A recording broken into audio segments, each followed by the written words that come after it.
I'm so excited that today I'm going to give you a review of the Kids Write Novels curriculum for 8th grade. This is the middle school curriculum. It's 180 Days to Save the World. This was our first year using it. So my daughter is an 8th grader. She has had a very tumultuous relationship with writing, I shall say, and I made a number of videos on that, so you can check out those videos. I'll link some of them down below. She decided last year when we were at the Teach Them Diligently conference that she wanted to do this curriculum for her 8th grade year. Honestly, I kind of pushed back a little bit on her for this, because at the end of this curriculum, you have a book. You write a book for this curriculum. And it's not necessarily one of the least expensive curricula that are out there. And so I pushed back a little bit. I'm like, look, if you sign up for this, if this is what you really want to do, know that this is not something that we can change. This is not, once we put that money out there, this is something that you are going to finish. And she said, I can do it. I want to do it. I'm excited about doing it. This is one of the writing curricula that has made me the most excited. And I said, okay, let's go for it. And so we did. So we signed her up at the convention, and she immediately started jotting down notes for her brainstorming for what she wanted to do with regards to a novel. And that was very exciting for me to see how excited she was about writing, because that is something that I just hadn't seen from her very much. I had seen glimpses of it, and we did use The Right Journey for a while, and I really credit The Right Journey for being that bridge between her not enjoying writing and her having the confidence to say, I'm going to write a book. And so credit goes to The Right Journey for that. But this video is about Kids Write Novels. So the way this is set up is at the beginning of the year, well, actually over the summer, she needed to read Raising Dragons by Brian Davis, and she did, and she loved it, and she thought that this was a really good book. They had wanted everyone to read the same book so that they could start off the year with everyone on the same page, having read the same book, and so then some of the examples or some of the discussion that they had would be something where everyone was, again, on the same page, which I loved that idea. Now, this class is a once-a-week class for about an hour to an hour and a half. It's a live class, and she had I think it was about 15 to 20 people in her class, maybe. I forgot to ask her, because this was one of those situations where she did not want me to be there, which I was fine with, because we're giving her some more independence, and she is being responsible for this class all on her own. Now, that having been said, there are updates that come out monthly to the parents. So I had a very overarching view of what was happening from the teacher, so I was very thankful for that. And then they had told me that if there were any issues that I would be sent an email. Now, I never did get an email throughout the class, and so I'm assuming there were no issues. No, everything went really well. But my daughter loved her teacher. Mrs. Fouts was amazing with these kids. Now, I did get to hear little snippets here and there from what she was saying to them, and she was able to make a live online class very interesting, which I was extremely thankful for. And I know that that is a talent that not everyone has. This teacher was able to do it. And my daughter said one of the reasons that she believed that Ms. Fouts was able to make this such an interesting class is because she had experienced online classes, and she knew that they could be rather boring, and so she had some tricks up her sleeve to help make them more interesting. My daughter would absolutely give Miss Fouts a 10 out of 10. She loved her. They have this book, which is a workbook, and what they would do is have assignments within the book that they needed to complete. Also, at the beginning of the class, the first month or so, they needed to read some more novels that were in that middle school range, that were the genre of what they wanted to be writing. Once you have completed quite a bit of the book, you get to Unit 5, and this talks about the different chapters within your book and what these chapters should entail. So for example, Chapter 1 is your inciting incident, and Chapter 2, etc. And so they have this workbook where you actually go through the book and outline what you are doing. One of my questions when I had originally talked to Kids Write Novels was, what about research papers? This is something where this is a creative writing. There's more of, the novel versus research papers. And her response to me was, you learn how to write a paper. You learn how to have the introduction. You learn how to have the supporting elements. You learn how to have the conclusion. And it made sense to me.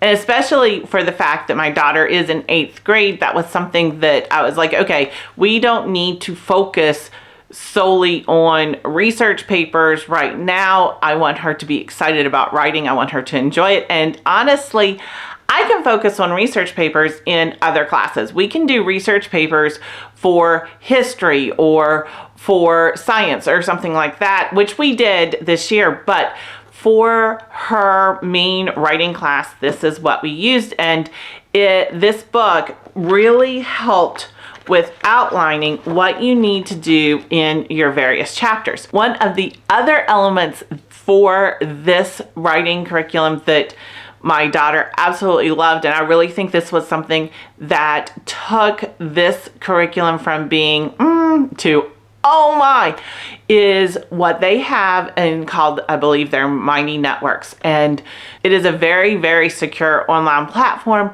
for the kids to talk to each other. So whenever they have ideas or whenever they want to do a poll about something, they can put it on this forum and get feedback from their peers, which, remember, we're writing a middle school novel. So these would be the audience for her novel. And I really like that. She loved that interaction with other people within her age range for the ideas and the polls. I mean, there were so many polls on this, and the kids just asked so many questions and so many ideas.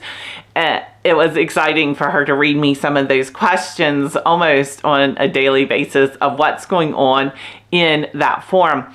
And that was something that I was really thankful for because it added that interaction and feedback from multiple people versus just from the teacher. As we move forward with the year, my daughter had to write the individual chapters. And so approximately one chapter was due a week once we hit the moment where they started writing their chapters.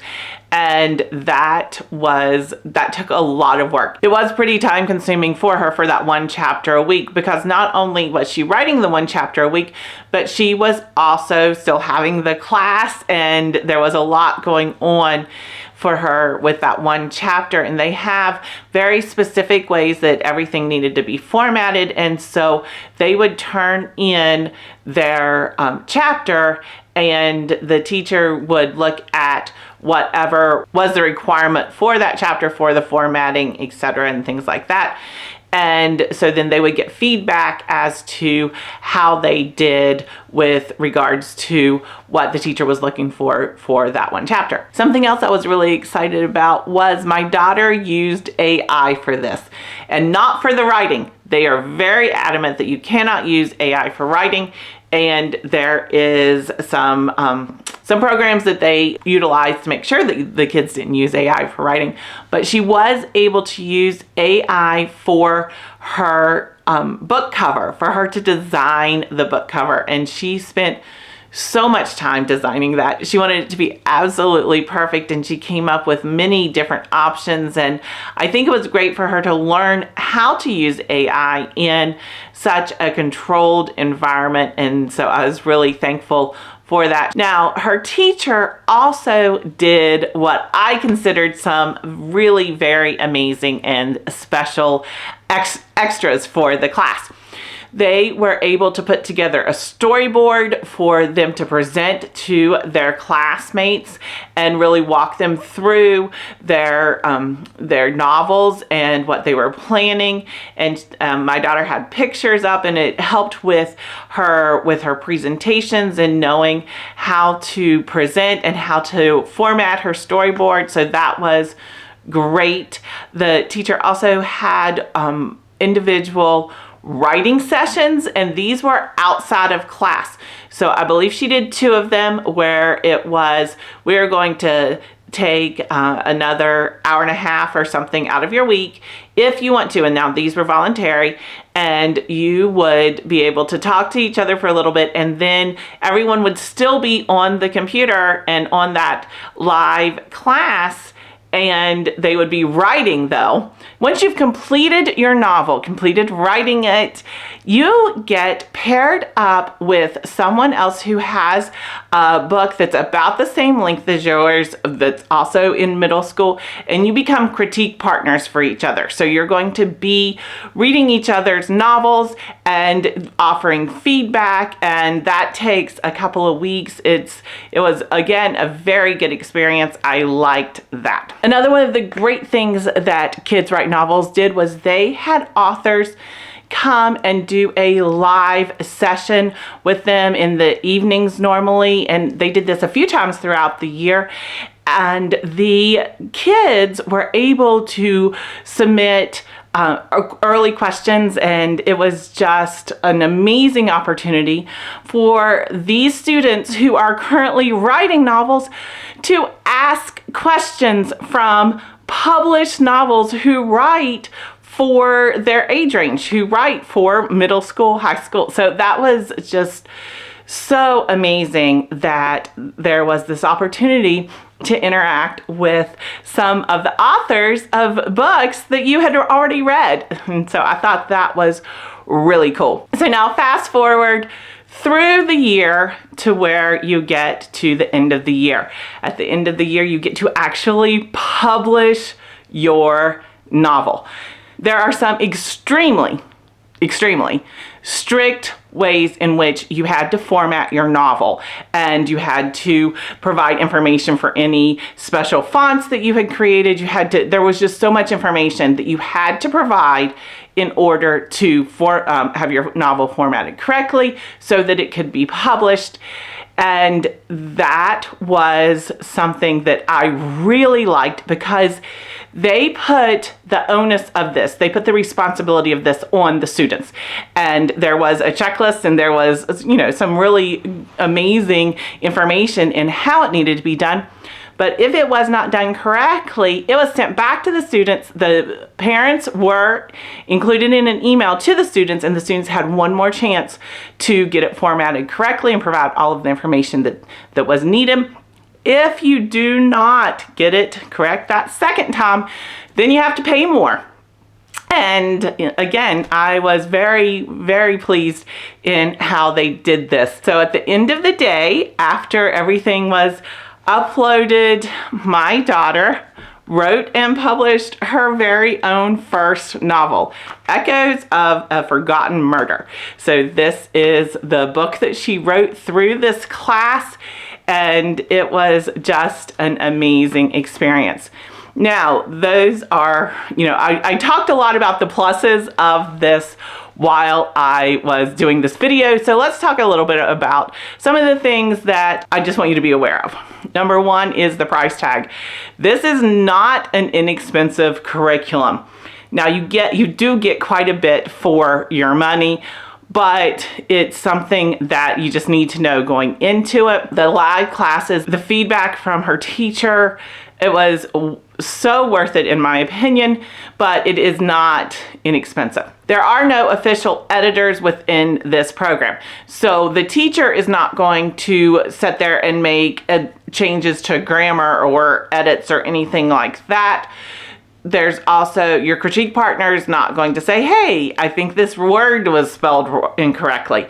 That is not the job of the teacher or the critique partner. So you do not have an official editor for the book. You can, however, hire an editor on your own to edit the book. Now that would add to your timeline, and there's a possibility then that your child won't have their book in their hands to show to their class at the end of the class for the last class period. So that is something to consider. If you think that you're going to need an editor, you just need to make sure that the expectations are set with your student. The feedback from your critique partner is just that. It is feedback from your critique partner. So if your partner is not a person who is really attentive to details or gets involved in the story, then there may not be a lot of quality feedback from that person, but you are going to have that whenever you have collaborations, because there are different personalities and people pay attention to different things. But just remember that critique partner is the same age as your students. Now, one of the things that we did notice about this curriculum and about the other students who were in my daughter's class is there was a major focus on fantasy. My daughter did not want to write a fantasy novel. That's not something that she is really interested in.